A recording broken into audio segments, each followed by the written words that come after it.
The petition? Thank you very much, Mr. Speaker. Mr. Speaker, the petition by Honorable Buyer is timely. The issue of land is a big problem in this country, and especially the fact that Kenyans in this day and age are still living as squatters, really, on their own land.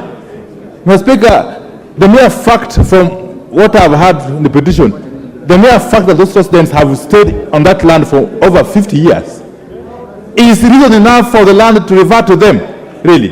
Under the law, the owner, those residents should have acquired that land through adverse possession, Mr. Speaker.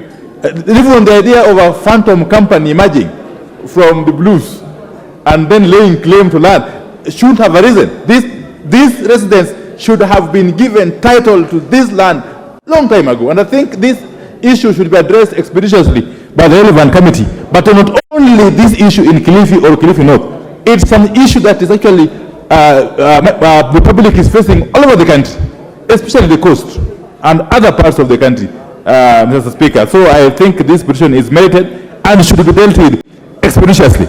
I support. Member for Kamukunji. Thank you, Mr. Speaker. The issue